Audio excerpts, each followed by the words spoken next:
Today I'm going to talk a little bit about the conservation status in Taiwan, especially on the biological issues. And this will be a little bit summary of this course since we have been introduced a lot on the biodiversity in Taiwan. And it's about time let's face some of the realities and some of the issues too. On this subject. So today I'm going to talk a little bit about the some of the current status the overdevelopment in Taiwan, since we know that the human population in Taiwan is one of the highest in density, and we destroy a lot of lands, but we still have a lot of very good stuff.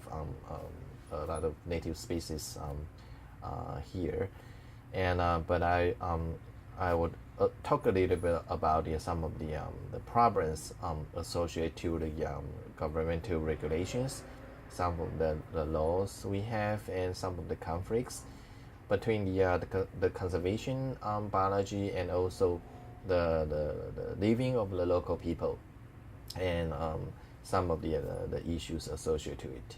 And at the end, I will give a little bit about the conservation efforts we have been made. Actually, we already talked about it in the very beginning of the course.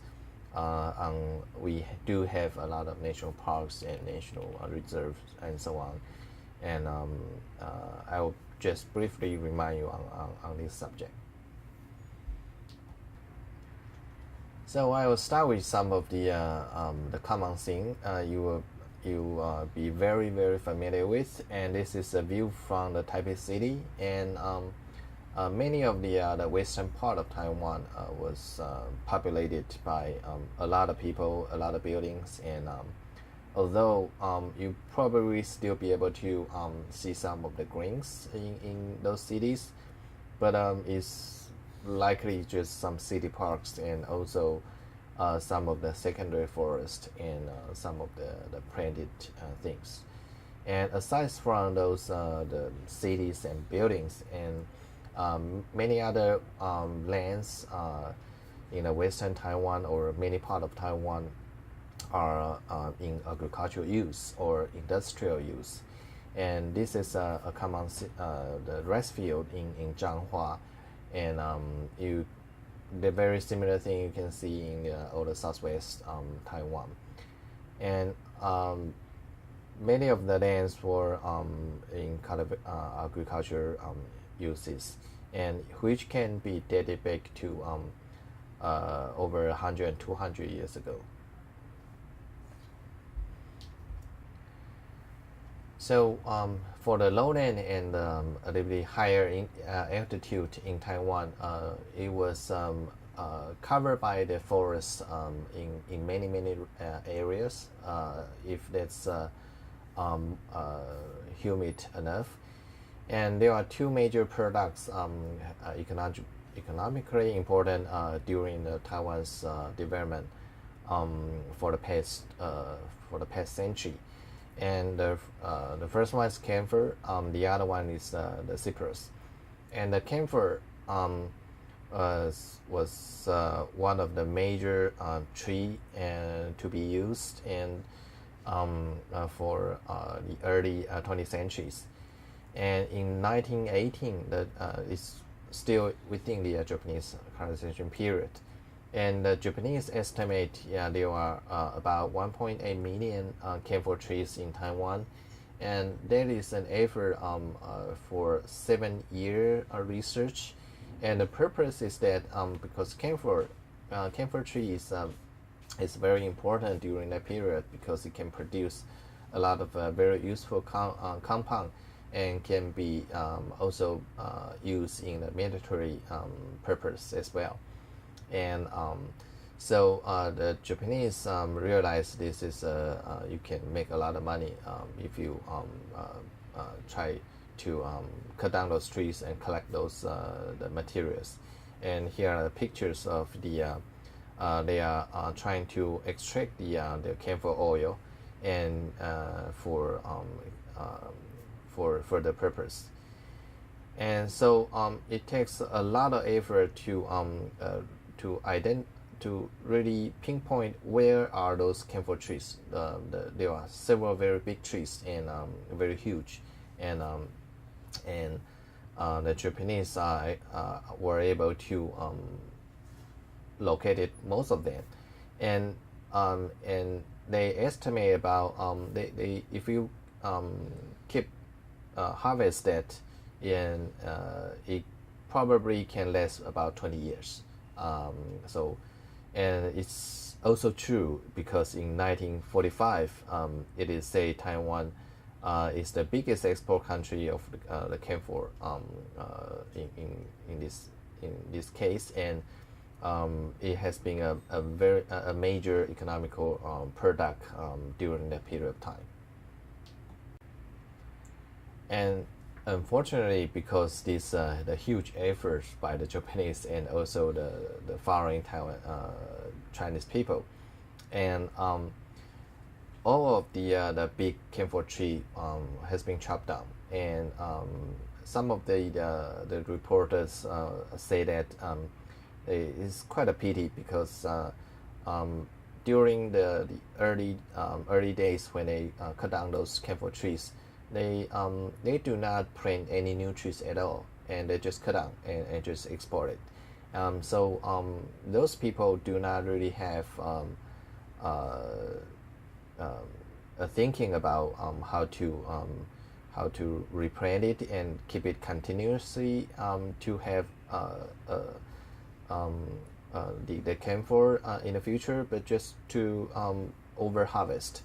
And so after all the big camphor tree has been harvested, there was no more big trees left, and so if you right now go to the forest, you don't really see camphor trees a lot, only probably small trees. And I think most of the big camphor trees are planted and probably on the campus, and in NTU campus you can see some of the big trees. But I think the only good thing about it is the camphor tree still exists, and it grows pretty fast compared to many other trees. So probably within a couple hundred years, we still can see some of the big camphor tree in the future. And a little bit overlap with the camphor harvest is the Formosa cypress, Chamaecyparis formosensis, and this is one of the very major trees growing in the mid-altitude. I actually already talked about it. It has been growing on some of the so-called cloud forest areas, and many of the big trees were found beforehand and by the Japanese and also the followers. And also the wood itself is very good. It's in the wood in the industry. So many of the big trees were chopped down 50 years ago, and many of the trees are thousands years old and 3,000, 4,000 years old, and they just simply chop down many of them. And currently we do have still have some left, but it's very, very few compared to if you go to some of the Japanese people, they actually documented some of the scene. They first see the Chinese cypress forest, and they can see, wow, so many big trees, and the description is very similar. Remind me about some of the things I have seen in the Sequoia National Park in California. In the Sequoia National Park, I did see a lot of huge trees growing. It is really fascinating about a lot of big trees growing on there, and human being would be very, very tiny compared to those big trees. And right now I can only imagine it, the situation in Taiwan, because it did happen over a century ago. and it's not anymore. And a lot of trees have been chopped down, and some of the remains will now become some of the forestry resort, and like Taipingshan, Alishan, and those Daxueshan, those areas, and because those area was the major site for harvest and collecting those woods. And here are some of the old pictures and showing some of the woods has been chopped down, and some of the very primitive techniques, just using the bare hands and to cut down the big trees right here. And many of the trees were gone, and I think one of the things will remain are the tree spirit pagoda, and this is you can see this thing in Alishan. It was built in 1935 and try to cherish and to worship the tree spirit. This has been cut down, and they put on this kind of tomb thing. It's in memory of these the big trees that has been exist here before, but no more in Alishan. And in those forest recreation area, you might still be able to find some of the big trees of the Formosan cypress, and many of those were called the spirit tree, 神木. And this is one of the example from Xitou, and it was estimated about 2,800 years old, and many of those spirit tree still remain here in those places is because it is not good for the wood. And for example, in the middle it was hollow. In the middle of the tree was hollow, or sometimes the tree was growing not so well, and because of that reason it was not being chopped down. And so being an ugly one would be give you to be able to survival in those period of time. So as a result, many of the lowland become cities, and aside from the cities, and some of the lowland area are like the slide showing here, and many of the mountain or hills were basically converted to agricultural land, and to plant some of the fruit trees, or like Binang tree and the betel nut tree, and or some of the vegetable area, and not only those the lowland area. So for the mid altitude, this is a very famous spot, Lishan. In those regions, it was converted to totally fruit trees, and mostly for the peaches and apples, and for the temperate fruit trees. And in some other regions, it was converted to the cabbage field. And so many of the lands on this altitude are really steep, actually. And so it's over the past decades, and it caused a lot of problems, and during the past years, and we do have a lot of nature disasters, and that is severe, and a lot of the land was damaged because of that.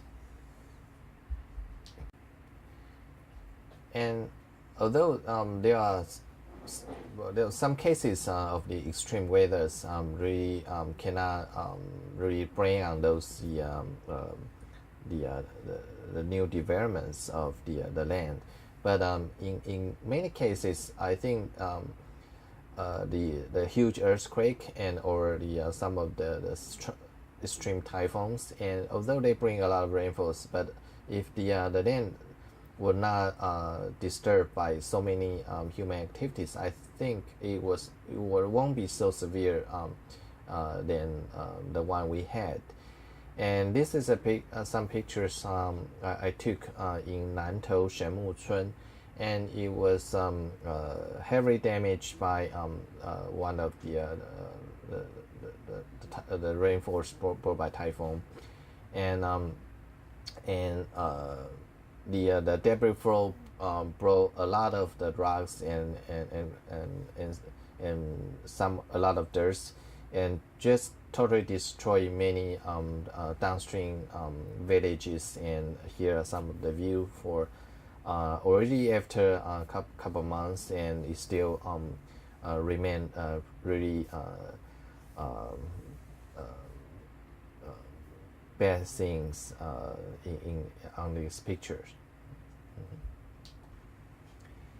And in many of the mountains in Taiwan, because it's steepness of the mountains, and it's very, very fragile to the nature disasters.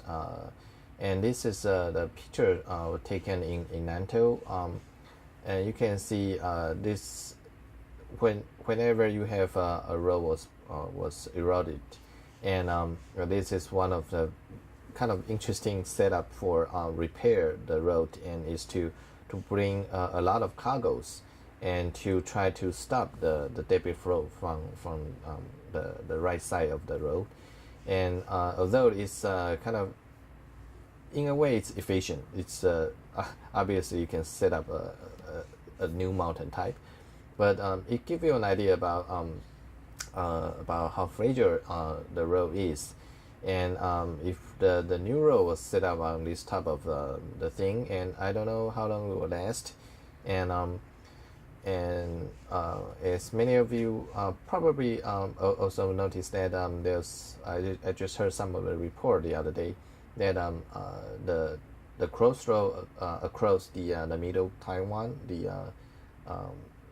we call it JER-MING road, it is going to open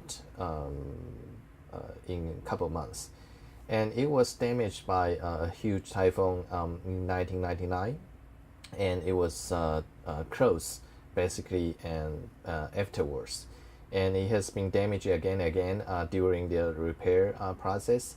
And so for so many years, people think it's so inconvenient in many ways. But it's going to reopen again, and I don't know if it's going to withhold any huge natural disaster like we already experienced for the past few years. And but it will be kind of struggling about the convenience of the human activities, and also the if we should try to avoid any habitat destructions in this case. And aside from those some of the bad news, and next I would like to talk a little bit about some of the problems associated to the government regulation. And as I already introduced a little bit in the early lectures, we do have a lot of protected area for conserve the biodiversity, and including those national parks and nature reserve and wildlife refuges, and we so-called major wildlife habitats, and a forest reserve, and also we have coastal protection areas. So if we do have a lot of those kind of protected area, we should not have any problems in conservation biology, theoretically.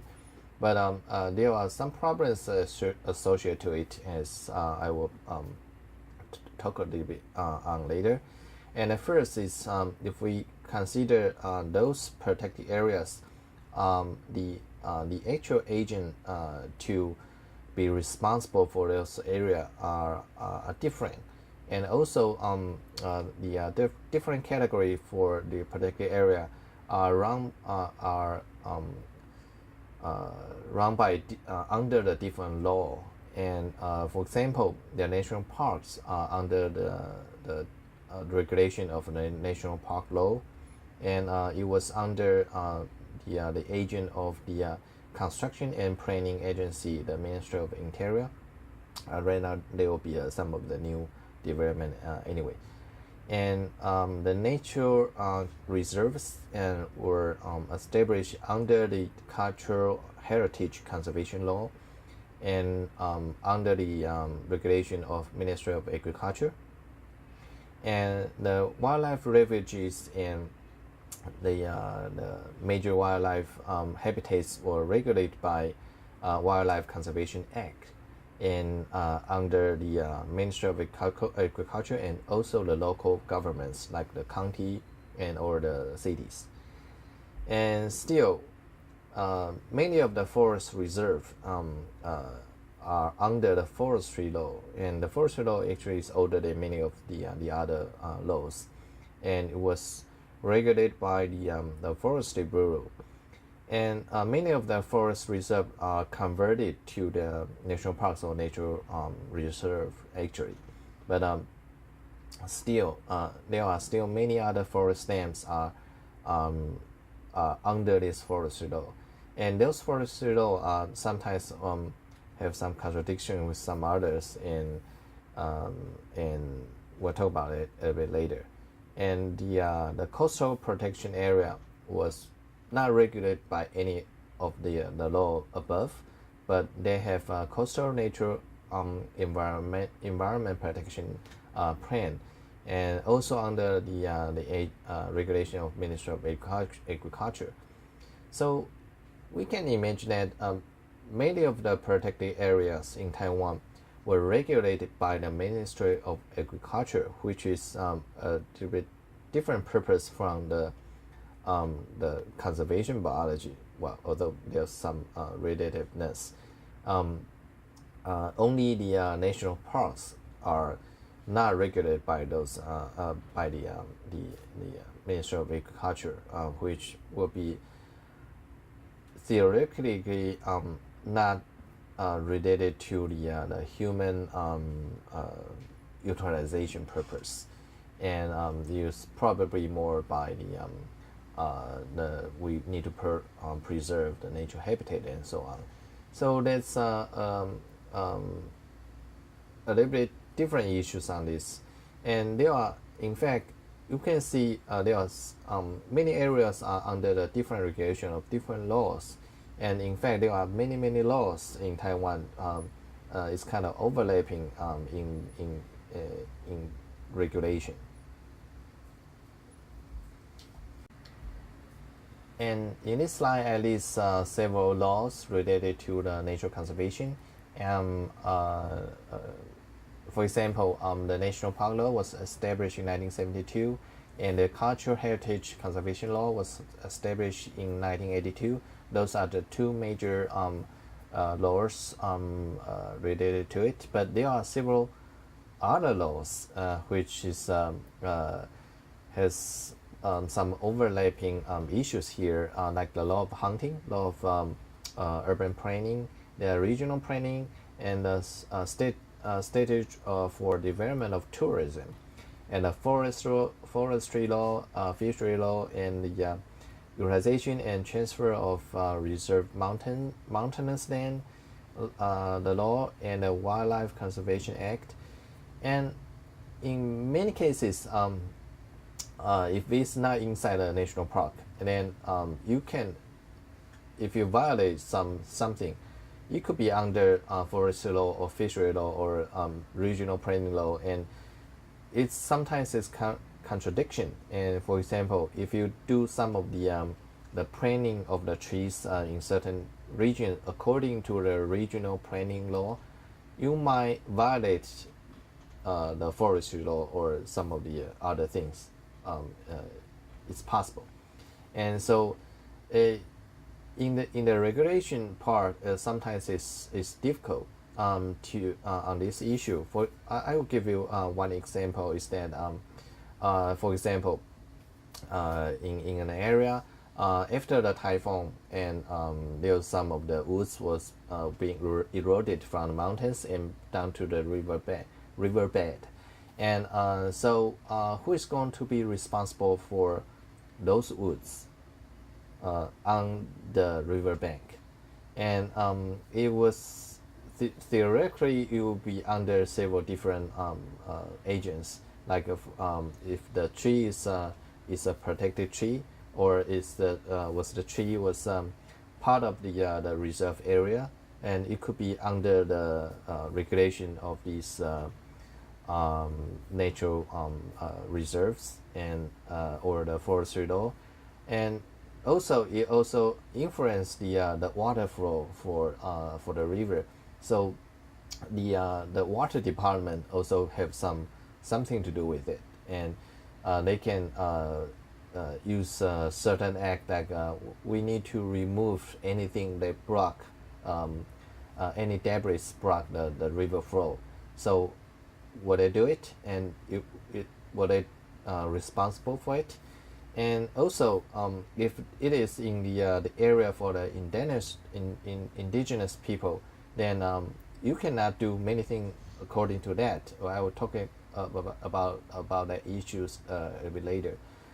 And so there are many things associated to it. Sometimes everybody don't want to deal with it, and sometimes they all want to have a piece of it anyway. And I brought this issue is because it has been a lot of rumors, like we call it the mountain mice, which means those people who want those woods for the valuable woods for to sell to other people. So they cannot go to the mountains and chop down that and move by truck easily, and sometimes they did actually. And so I heard in some cases that if they know there's a big typhoon is coming, then they will go to the mountains and try to loosen up the root. And so if the rainfall is high, and the tree will be eroded to the river anyway. So they will just go down to the downstream of the river, try to collect those. Then they will not violate the forestry law, but they can actually apply for to the water department or whoever is responsible for the local government to remove the debris of the on the riverbed. So they can actually make twice the money. Actually, try to deal with those things, but there's no direct proof if they did this or not, and so it's very hard in reality for to following those regulations. And next, I would like to talk a little bit about some of the conflicts associated to national parks. And as we introduced before, that we do have a lot of national parks, and it seems very ideal that wow, we have so many areas is under the protection of the national parks. But in fact, if you look really closely, many of the design for the national parks are actually covering some of the area that is kind of interesting in a sense, because for example, in Kending National Park, we do have a nuclear power plant very close to the national parks, and it's kind of very unusual.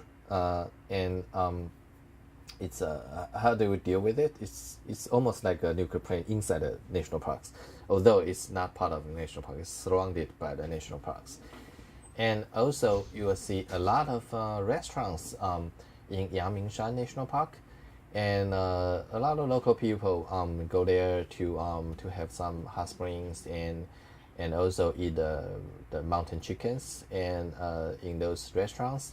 And but if you really think about it, it's kind of strange in that how can those restaurants exist in the national park? And of course, many of those are not inside the national parks but surrounded by the national parks. And there are quite a lot of issues associated to it. And I'll give you one example which I think that's interesting. It was a report before talking about the 3 terraces in Hengchun, and in Chinese was called Hengchun Sanhai. So what is the 3 terraces in Hengchun?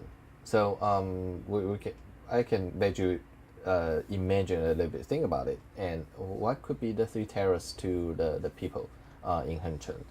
And the first one is the Armed Force Joint Training Base, and which, well, yeah, it's kind of terrible, and the local people complain about it because those the armed forces, there was a training base because there were a lot of bullets and bombs and shootings and during that in that region, and it's also the tanks also damaged a lot of roads over there, and so the local people complained, wow, this is kind of threats.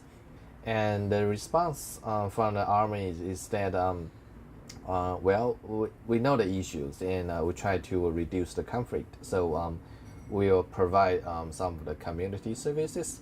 So many of the soldiers, one of the job is to clean the street and to try to help the local people to clean the house, and so on. So they or do the paintings and everything. So the local people, although they do have some complaints, but they also receive some of the free labors in return. So, well, it's a terror, but it's not as severe in this case. And the second terror to Hengchun is the nuclear power plant number 3, and it's as I just mentioned, it's right next to the national parks and many of the local villages too. And you can imagine that if you did next to a power plant, you probably have some strange feelings, and because of the threats about the nuclear contaminations. And but well, before the tragedies of the Fukushima in Japan, in the actually people don't really care about the nuclear contamination in many things, because the nuclear contaminations are invisible. You don't really feel anything. It's even if it's just right next to it. Its effect is long term. Even if you got some higher percentage of certain cancer, you really can not provide any proof of if it's due to the nuclear plant or not, and you won't see those effects probably after 30-40 years. So although the local people, they complain about it, but what can they do? They cannot do anything anyway. So it's already there, and but I think people might change the thinking a little bit more after the Fukushima problem. And so, but the nuclear power plant, they also try to do something about it and to reduce the conflicts, and it's to provide the rewards to the communities. So they provide, actually contribute a lot of monies to the local village, and so compared to many other villages in Taiwan, they are kind of rich in many sense. So they can buy a lot of community office or anything, and the nuclear power plant also provided a lot of scholarship or fellowship for the local students, the young children, and so on. So anyway, they just give you back the money, so try to reduce the bad feelings about from the local people. So the first two terrors of Hengchun is reasonable. People don't like bombing. People don't like the nuclear power plant. It's understandable. And the third terrors in Hengchun was called Kending National Park. And how could that be? It's a national park become a terror, and actually, according to local people, it's the major threat and the major terror compared to the other two.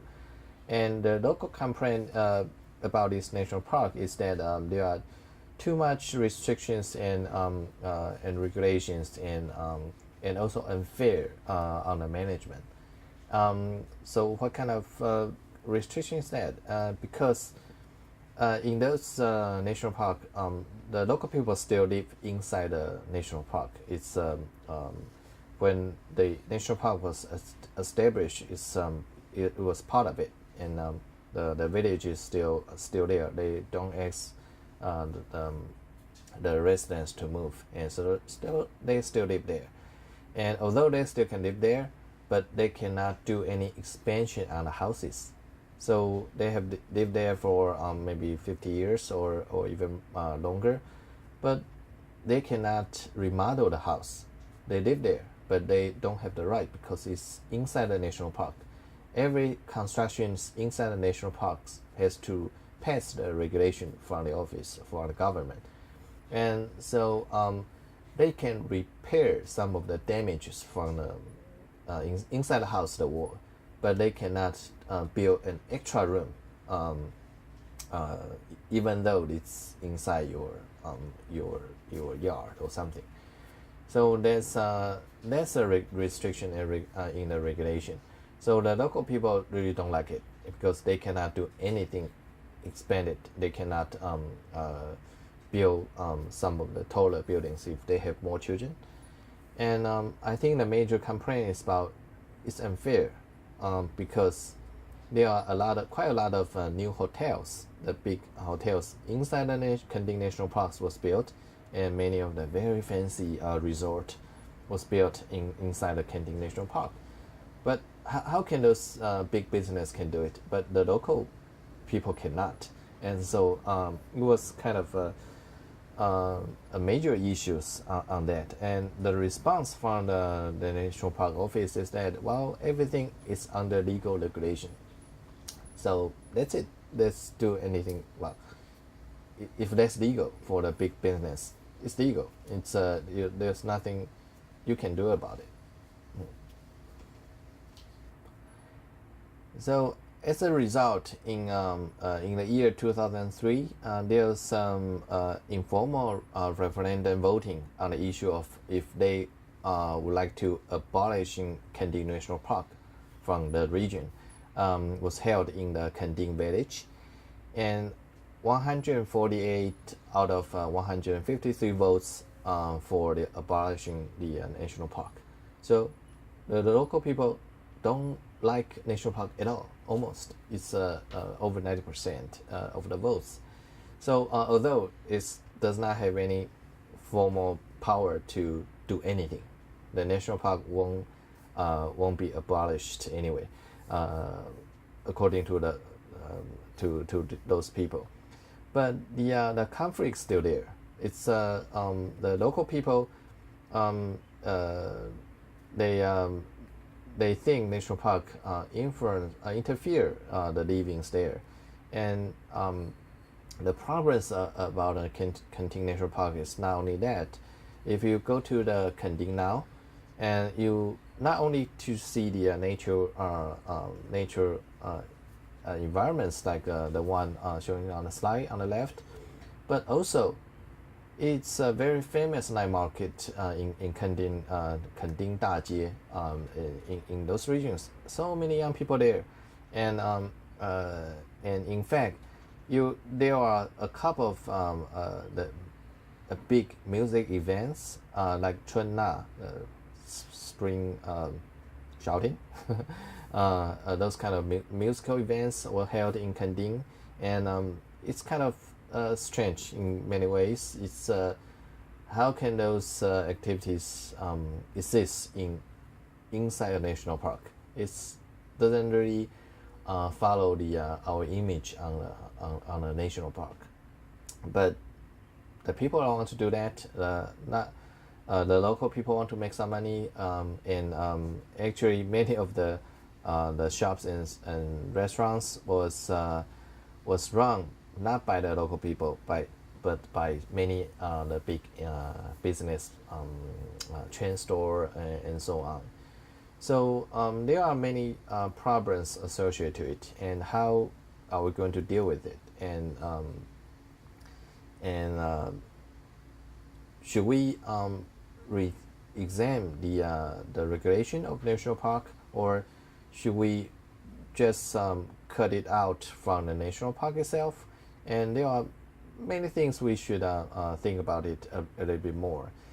And some of the issues associated to it, I can give you several other examples. Is that in Kending in particular, and the national park, although they want to have good regulations, and they actually many of the officers do want the local residents to be outside, move out of the national park, but they can't because the government do not have enough money to help their relocation, and in fact many of the local residents, they ask for extra money, probably too much more for relocation process, and so there's kind of stuck in a place that well, the government cannot actually buy lands or help them move out, and the local people complains about the national park regulations, so it's kind of stuck in a place that nobody can move, and we are just that whatever is been developing, just keep doing that, and but still the problem is still there. And I'll give you talk another issue about national park on the next slide here.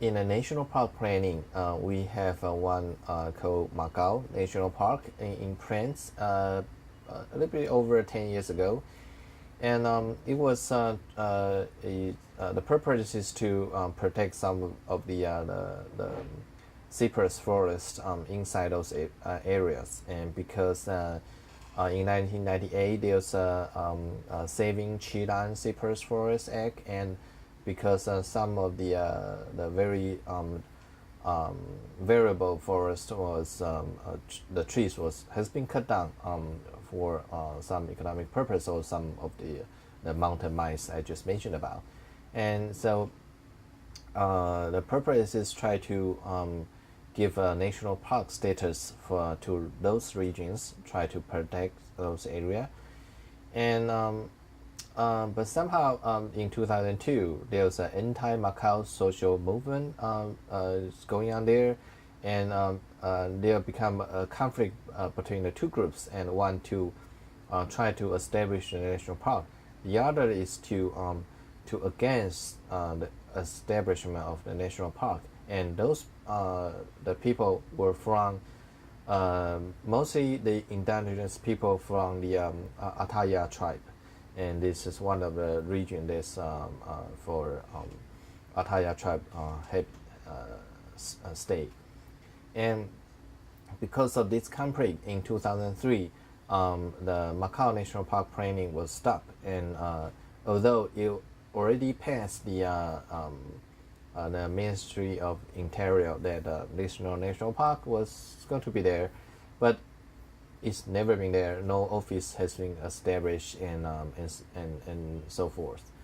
And in year 2005, there was a law of indigenous people basic law was passed, and it bring up again the issue about if we should establish a national park, or if we should respect the indigenous people living on, if they should or should not be part of the national park system, or should follow on the indigenous people basic law. So there's actually two different laws again try to influence each other. There's some conflict there, and the debates still continue. And because the national park and indigenous people basic law, they really cannot prevent from the, like for example, the mountain mines to cut down the trees, and because there are no law to prohibit that,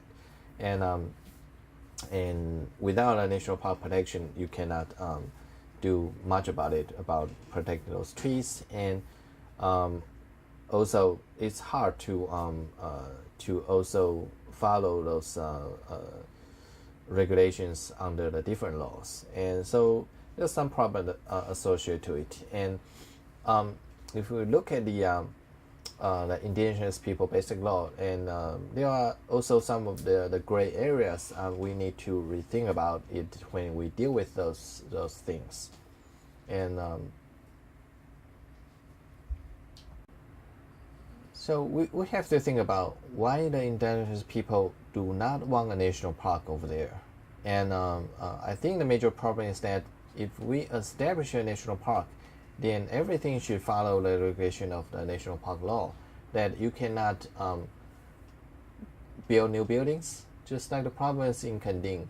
You cannot collect the plants and animals and under the national park law, and so you need permission to do that. And the indigenous people feels that those kind of regulation interfere with their daily life.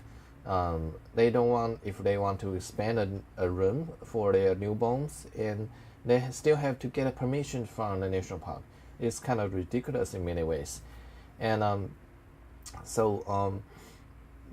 but if we look at back the indigenous people basic law, there's some problems that it's hard in reality to really follow everything under this law. And for example, in Article 19, it states that indigenous persons may undertake the following non-profit seeking activities in indigenous people's regions. For example, the hunting wild animals, collecting wild plants and fungus, and utilizing water resources. And the above activities can only be conducted for traditional culture, ritual, or self-consumption. Based on the sentence, it looks really okay. It's fine, and but there are some gray regions. What are the gray regions? For example, if the plant or animals or rare species and or is protected by the cultural and heritage law and conservation law, then it'll be a problem because you are violating one law and following the other. And if you are damaging the rare species, and how can we do? We can say, well, I'm utilizing it, and I'm not accusing if you did it on purpose or the indigenous people. I fully supported the indigenous people. I have to say that. But there are some gray areas that, well, what plants and fungus are you talking about? And what animals are you talking about? And self-consumption is kind of only a concept. It's you can eat a lot or less. You can eat the mountain boar every day, or well, I'm not saying it's part of culture, but because nowadays indigenous people living is quite different from the actual indigenous people living in over 200 years ago or 300 years ago. They are also there's a TV inside the house. There's some of the vegetables or some of the things. I'm not saying every family is doing that, but some of the vegetable they buy from the market, maybe, or some of the meat. And because we do not have a lot of the wild animals for the daily consumptions nowadays, so because of that, they have to buy things from the market. And if they do so, how are we going to regulate how much meat they can hunt or how much meat they cannot? and what kind of wild animals can or what any cannot. And there's some gray areas. You can actually you can say, oh, everything is following basic law. It's fine, or everything is you are violating another law. It will be very controversial in this sense, and it will become the issue about the the attitude from the government or the policeman. And here is one of the examples talking about this issue is the Kova case in Smart Goose, and it was incident happened in 2005, and there's a typhoon called Taling, and then damaged the roads in Smart Goose in Hsinchu, and there's a big Taiwanese the Kova tree fell down on the road, and the tree was protected under the forestry law, and so you cannot cut down the tree, but the tree fell down because of the typhoon, and the forestry bureau removed some part of the trees and cut the trees into small pieces, but they only bring some part of it to whatever, we have no idea where they deal with those things, and they left the root out. And there are a couple Ataya young people and saw it, and they reported to the tribal meeting. And so with the authorization of the tribal meeting, so they are authorized to move back those roots, and probably and they are going to make some of the artifacts based on the trees to make some arts. But they were later arrested by the policeman, local policemen, and for violating the forestry law, because they collect those protected tree, and under the forestry law you cannot do that. And so they collect the trees, and they were arrested. And so the question would be, what should we do about it? And are we going to follow the indigenous people law, basic law, or are we going to follow the forestry law? And the debate is still there, and you can follow the website actually, or follow some of the news about the Smart Goose, the case. And I think the young people were likely to be released, because it's not severe in this case, but it just brought up some of the problems, the conflicts for the indigenous people, and the local government who follows some regulations. And I think the problem is about the indigenous people basic law is that there's something is not specified, and there are if they are violating some other laws, what are we going to do about it? What status or level is indigenous people basic law will be over the national park law or below, or it's at a status about the constitution law. I don't think there's a very clear cut of many of the cases, and that's the problems we still think about. And next, I would like to talk about the cultural heritage conservation law. And this law covers not only the animals and plants, but also many of the heritage sites and some of the old buildings, some of the some other things. So it's kind of a general law for many things. And under this law, in after 1982, it was they did design 23 animals and 11 plants under these protections. And under this conservation law, you cannot do anything to those protected things. And so, for example, you cannot collect the furs, collect the leaves, or if you cut down anything, and so you cannot lay any hands on those plants or animals according to the conservation law. It's like this. It's a heritage. You cannot do anything about it. You have to preserve everything. So including the 4 mammals, 9 birds, 5 reptiles, 2 fishes, and 3 insects, and 11 plants. But right now, all of them has been removed from the list except for 5 plants. And so everything else, you may find is kind of strange, but it's because there are another law, that's a wildlife conservation law, that is try to protect those animals. And so they are basically covered by some other laws, and so it was removed from the list, and it's no longer be under this cultural heritage conservation law. And the 5 plants still inside this list are the Formosan Amethotexus, Taiwan Catalaria, Lancothiasum epilobium, Taiwan beech, and Tsukusian juniper. We have already introduced some of the plants in our previous lectures, and I would like to bring up some of the issues here, because I'm involved in 3 out of the 5 plants over here, including the the studies for the Formosa Amethotexus, Catalaria, and also the Taiwan beech. And so my personal experience on those researches gave me a lot of troubles in a sense. It's kind of and let me think a lot about these problems associated to the law. And because under this law you cannot do anything about it, and so when I need to conduct the studies, I did some molecular analysis on it.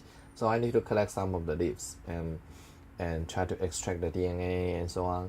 So I have to report how many leaves I collected, and if I collect 5 leaves from each tree, if I collect 10 different individuals, then I will report I collect 50 leaves from this region, and then I'll write a report and extract the DNA, blah blah blah.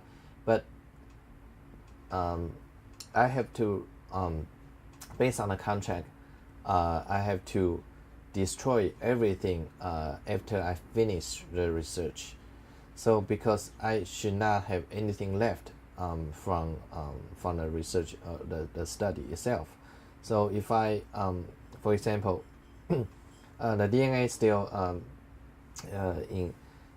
in the refrigerator, then I basically violate the cultural heritage conservation law, because I keep something that is under the protection. I shouldn't, and so I have to destroy it, and basically, so it doesn't make sense in these cases. So, well, if we want to conserve the DNA, but we cannot. So so it's very strict under the conservation law, and also because in many of the scientific studies, we have to have a virtual specimens, and for everything we conduct the research, but we cannot because of this, because you cannot keep anything from it, and also you cannot do any ex situ conservation, which means that if you find some individual which is kind of dying, or we need to protect a little bit more, we can try to propagate from the individual, try to cut a branch and try to regrowth the root and under the greenhouse and so on. We cannot do that if we do that under this conservation law. So this law is kind of too strict in many sense. You are actually restrict the conservation efforts, and even if you want to grow the seeds by yourself, you cannot, because you are going to violate the law. So we have a lot of problems on conducting this research, but we follow those regulations. But we do think that if it's possible, we will want to remove the plant species from the list if we can find another law to like the animals to protect those plants, I still think they need to be protected, but probably not under this conservation law, or there must be some exemptions from this conservation law on how we can deal with it. And these are just some issues that although the thinking is really good on establishing those laws, which is very important on many things, but it also bring up some of the conflicts and restrictions on what actually we can do. So we are still on the process of this biological conservation, and even so, I still think we are on a okay track, and there are a lot of problems, but at least many people are aware of this situation, so we can try to deal with it step by step. For example, we have 34 major wildlife habitats. It's covering many of the major areas inside Taiwan, which is still have a lot of native species and endemic species or rare species in those regions. And I would say we can use those kind of regions to incorporate those plants into these regions, and because if we kind of expand the definition of wildlife, it actually includes animals and plants actually, and although that's in the Chinese it only says wild animals, the habitats, but it's wildlife. Wildlife should be more broad definition on this. So if we can include the plants, then we should bypass the problem we just mentioned over there, and so there are something we can still can think about and try to deal with it. But anyway, I will give you two examples, nice examples on the conservation efforts we have been made. But although the actual effect, there are some debates and on what exactly is the outcome. But anyway, it's a good start. And the first case is wildlife underpass in Yamingshan. If you go to the Yamingshan and go to Zhongxing Farm in Balakak Road, you will encounter some of those underpass. Those underpass are actually on the road. It has a mountain on one side, the cliff on one side, and also on the other side is a big a lower cliff. And so there are some wild animals will try to cross the road, and if it's a bigger one, it's maybe easier. But for example, if there's a small frogs, amphibians, they want to cross the road, it's very easy to get killed, and or some of the snakes, and sometimes it happens quite a lot actually. So the Yamingshan National Park, they designed some of the underpass that they will build a net collecting those, try to let the animals follow the route, and they build an underpass under the road. So the animals or insects or whatever want to cross the road, they will follow this underpass and to the other side, and without get killed by those car kills. And they also have a video camera try to monitor if actually the animals are using those underpass route, and they did. And actually there was a live camera on the screen in the office of Yamingshan National Park. You can actually see on the screen what animals are actually passing that. But usually I think that's during the night. During the daytime you don't really see that. But anyway, that's so the animals are actually utilizing those underpass. So it's a good start. It's a nice experiment, and it does have a nice result. So this is the first example. And the second case is try to protect the milkweed butterfly.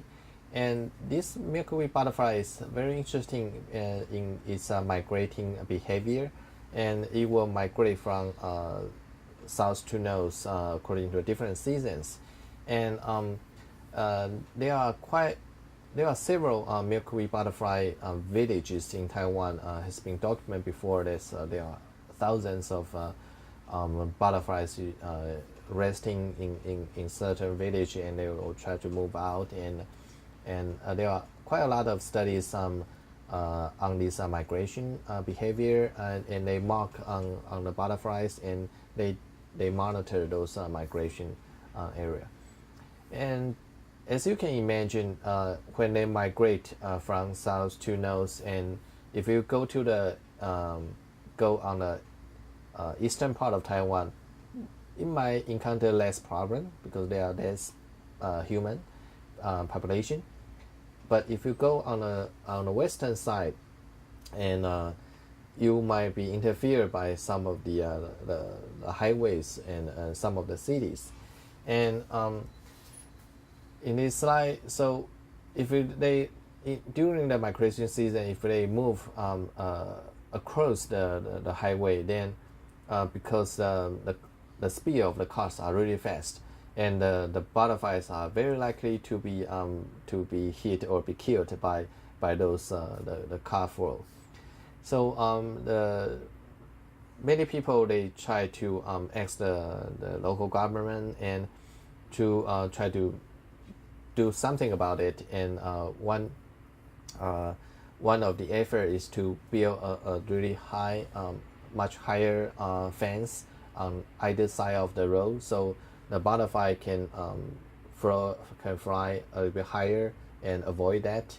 And also you can see on this slide, and there are a lot of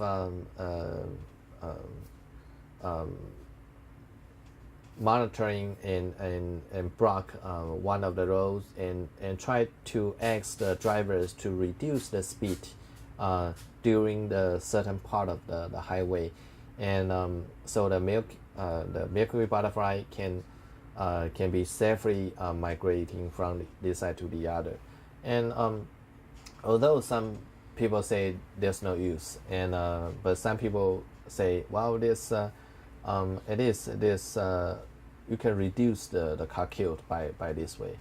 And the efforts, I think the efforts and the thinking is nice.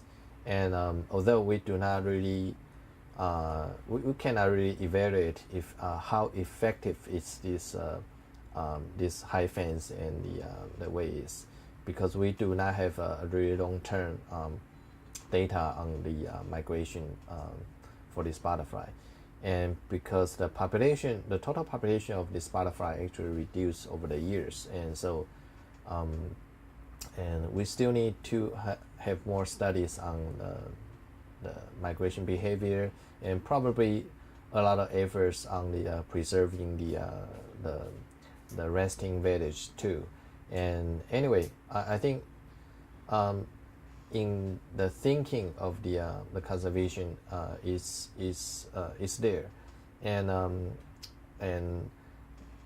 I think the good part of it is many of the efforts were not done by the government, but done by the local people. And so if the people can really feel the needs to preserve the nature and to preserve the animals, insects, and plants, then there's hope.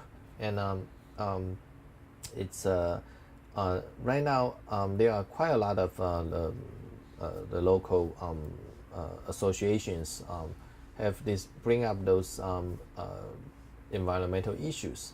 I think this it's a good start, a good move, and it is, you can ask the government to do the right things, and of course there are still kind of bureaucratic issues need to be figured out. But anyway, so there's still hope there. So although in this lecture we basically talk about some of the problems and conflicts, but still we think there's a lot of things we can do, and at least many species are still there. Some are already extinct, but many species are still in Taiwan, and we need to protect it. And from this very moment. So this concludes the lecture.